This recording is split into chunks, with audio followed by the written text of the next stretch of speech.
Hello बच्चों, welcome to this video. इस video में हम लोग कंटिन्यू करेंगे 2021 के PYQ solving for 11th syllabus. So today is the 22 September PCM shift 1 का प्रॉब्लम सॉल्व करेंगे। सो आई थिंक इसमें भी अप्रॉक्सीमेट 9 to 10 क्वेश्चंस हैं। सो हमेशा की तरह ये टॉपिक्स ही कवर करेंगे।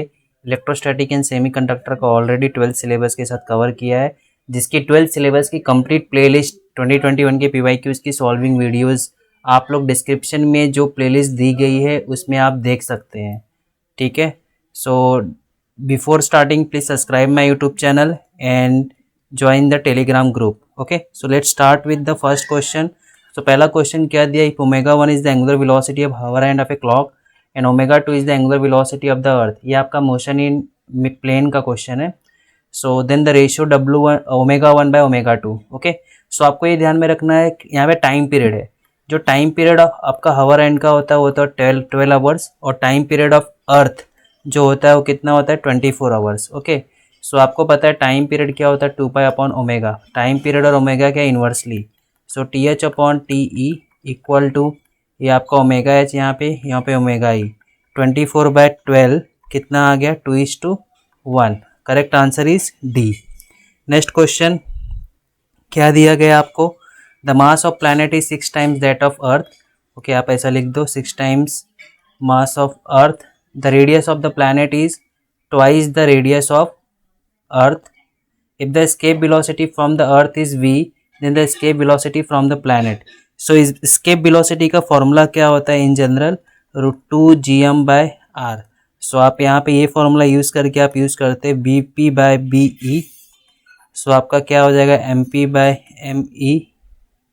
ओके, इनटू आपका मास ऑफ, और यहाँ पे क्या उल्टा रिवर्स हो जाएगा RE/RP। सो आपका MP/ME आप करोगे तो यहाँ पे 6 आएगा, और RE/RP आप यहाँ पे करोगे तो आपको 1/2। ठीक है। सो आप इसको यदि सॉल्व करोगे तो आपको आंसर कितना मिलेगा √3, ये BP/VE।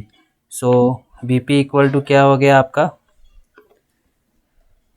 Equal to BP equal to √3V। Correct answer आपका क्या होगा ए।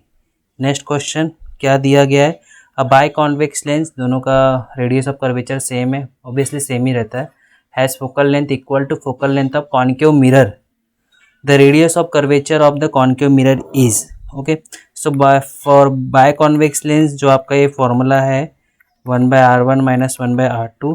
फोकल लेंथ क्या बोल रहा है कि focal length of concave mirror है, इसका फोकल लेंथ क्या equal to focal length of concave mirror. So पहले तो इसका फोकल लेंथ निकालो, आपको म्यू कितना दिया है 1.6 - 1, और यहाँ पे आपको पता रहेगा कि एक R2 आपका क्या रहता है निगेटिव रहता है, तो ये प्लस हो जाता है। सो दोनों का रेट सेम है तो 1/30 1/30, ये कितना आएगा आपका 0.6 × 2/30। इसको यदि आप सॉल्व करोगे 1.2/30, ये 1/f। सो f क्या हो गया 30/1.2 सेंटीमीटर में सब कुछ है। यदि आप इसको चलो मल्टीप्लाई 30/1.2 है, कितना आएगा आपका आंसर अप्रॉक्सीमेट। यदि मैंने 300/12 कर दिया तो आप ये लोग यहाँ पे 2 आएगा। ओके, 60 एंड 12 5 जैसे f कितना आ गया 25 सेंटीमीटर। रेडियस ऑफ आपको क्या पूछा है कि रेडियस ऑफ कर्वेचर, जो रेडियस ऑफ कर्वेचर होता है और f जो होता है उसमें रिलेशन क्या होता है, r equal to 2 times of और f इक्वल टू r/2 होता है। ये आपने 10th में भी पढ़ा रहेगा फॉर्मूला, ये जस्ट फॉर रिलेशन है। So focal length of by convex lens निकाल लिया जो कि इक्वल है focal length of concave mirror, and concave mirror के लिए रिलेशन है। तो आपका r इक्वल टू 2f, 2 × 25 कर दो कितना हो गया 50 centimetre. Correct answer is C. Next question 24, ये आपका क्रिटिकल एंगल से रिलेटेड है। इसके लिए मैंने आपको बहुत बार फॉर्मूले बताया। Critical angle for a light going from medium A to medium B. Critical angle के लिए कभी भी ध्यान में रखो, जो पहला मीडियम रहता है वो डेंसर रहता है, जो दूसरा मीडियम रहता है वो क्या रहता है रेयर रहता है। आपको क्रिटिकल एंगल ऑलरेडी दिया हुआ है IC equal to theta. Speed of light in the medium A is VA, यहाँ पे VA है, और speed of light in medium B ये पूछा, मान लो कि VB है। ओके, सो आपका जो फॉर्मूला होता है IC इक्वल टू क्या होता है sine inverse of refractive index of denser medium, यहाँ पे डेंसर कौन है refractive index of rarer medium, rarer क्या है B है, और refractive index of denser medium. आपको पता रहेगा कि रिफ्रैक्टिव इंडेक्स और स्पीड में क्या होता है इन्वर्सली रिलेशन होता है। सो यहाँ पे स्पीड के टर्म्स में फॉर्मूला क्या हो जाएगा, जहाँ पे B लिखा है वहाँ पे क्या आएगा VA, और जहाँ पे ए लिखे हैं वहाँ पे क्या आ जाएगा v। ठीक है, ये आई सी क्या हो गया आपका theta, sine theta equal to V A by B V. So आपका speed of light in medium v क्या हो गया V A by sine theta. So correct answer यहाँ पे क्या हो जाएगा डी। नेक्स्ट क्वेश्चन क्या दिया गया, next question a car of mass m moving with velocity u on a straight road in a straight line doubles its velocity in time t, okay, the power delivered by the engine of car for doubling the velocity क्या होगा। Okay, सो आपका initial kinetic energy यहाँ पे क्या होगा, initial kinetic energy k1 equal to half m1, आपका मास तो same ही है, एंड फाइनल काइनेटिक एनर्जी क्या आपका स्पीड क्या कर दिया हमने डबल कर दिया। ओके, सो ये आपका k2 मैं लिखता हूँ इसको हाफ m, यहाँ पे u2 स्क्वायर, बट u2 आपका क्या दिया है 2e1, तो यहाँ पे पुट किया हाफ 2e1 का स्क्वायर कितना हो जाएगा 4 हाफ m e1 का square that is equal to आपका कितना हो गया 4 टाइम्स, मतलब 4 टाइम्स k1 हो गया, आप ऐसा भी मान लो। ठीक है, या ये अभी देखो ये कि मेरा k2 है, आपको कितना इंजन पावर ने इंजन डिलीवर किया, पावर क्या होता है आपका वर्क डन अपॉन टाइम, ये वर्क डन कितना हो गया, कितना काइनेटिक एनर्जी आपने बढ़ाया, यहाँ से यहाँ इतना काइनेटिक एनर्जी बढ़ाया 4 टाइम्स, तो आपको माइनस कर दो k2 माइनस k1 करोगे तो आपको कितना आएगा 3/2 m e1 स्क्वायर। ओके, सो इसको आप टाइम से डिवाइड कर दो तो आपका क्या हो जाएगा 3/2 m e1 square by time. So correct answer आपका यहाँ पे क्या हो जाएगा, यहाँ पे A will be the correct answer. Next question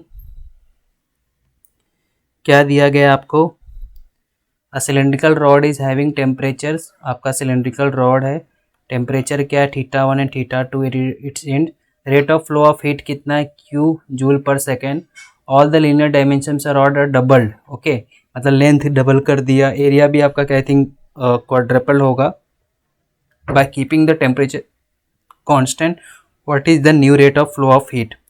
so जो आपका फॉर्मूला क्या रहता है यहाँ पे q, rate of flow of heat का फॉर्मूला क्या है यहाँ पे q, आपका यहाँ पे ये q क्या है आपका सीधे दिया है कि ये जूल पर सेकेंड है, मतलब q इक्वल टू आपका फॉर्मूला क्या आएगा k a d theta upon d।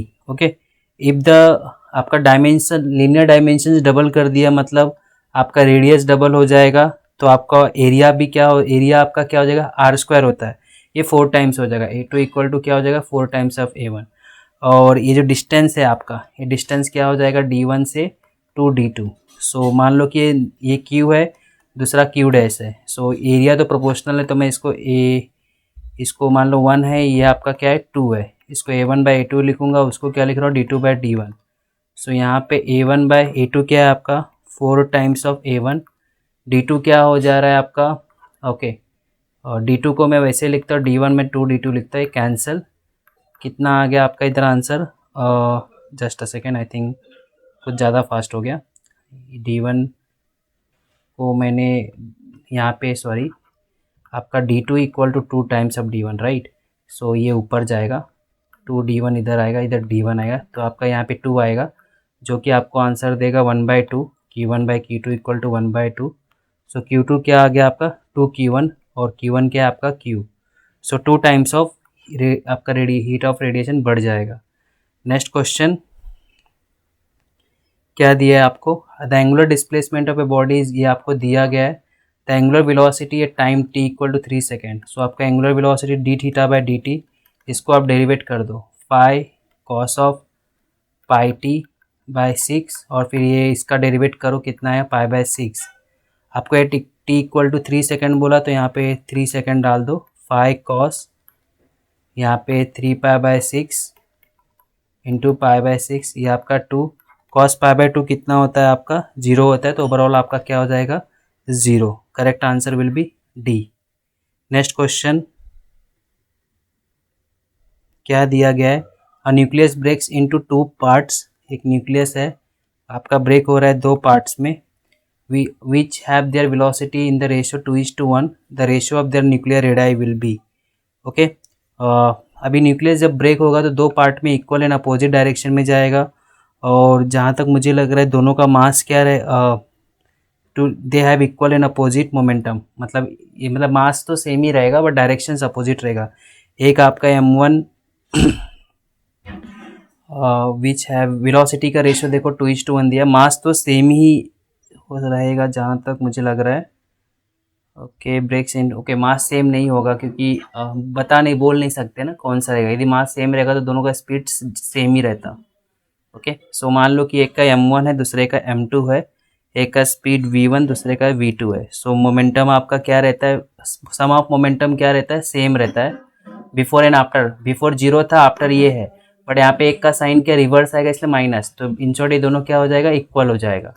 Okay so आपका m1/m2 क्या हो गया, v2/v1। सो क्या यहाँ पे v2, यहाँ पे आपको क्या दिया है, v1/v2 क्या दिया, 2:1। सो आपका मास का रेशियो क्या हो जाएगा, 1/2। ओके मास का रेशियो क्या हो गया, 1/2। आपको क्या पूछा, the ratio of their nuclear radii. अभी मास जो होता है आपका कैसा करोगे, न्यूक्लियस है, कैसे मास क्या रहेगा आपका, वॉल्यूम ना, वॉल्यूम इंटू डेंसिटी, और वॉल्यूम आपका 4/3 पाई आर क्यूब। सो अब यहाँ पे R1/R2 आपका क्यूब करोगे।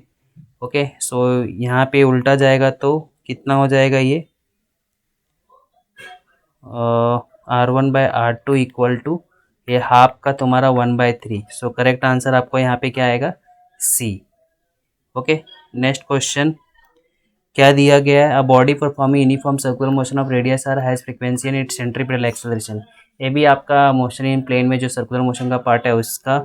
सो सेंट्रीपिटल एक्सेलरेशन आपको पता है बहुत सारे फॉर्मूला होते हैं, v²/r, v ओमेगा, बहुत होते हैं। अभी r ओमेगा यहाँ पे यूज करो, ओमेगा 2πn होता है, पुट कर दो r और 2πn, आपका आंसर क्या हो जाएगा, आई थिंक r एक ही है ना, correct answer will be B. Okay so इस तरह हम लोगों ने इस शिफ्ट के सारे क्वेश्चन सॉल्व कर लिए। नेक्स्ट सेशन में नेक्स्ट शिफ्ट के क्वेश्चन सॉल्व करेंगे। And before closing please subscribe my YouTube channel and join the Telegram group. Okay and पूरी कंप्लीट फिजिक्स की 2021 की प्लेलिस्ट देखिए जो डिस्क्रिप्शन में मैंने दे के रखी है, टॉप पे रहेगी। ठीक है, so thank you for this video, next session में मिलते हैं, थैंक यू।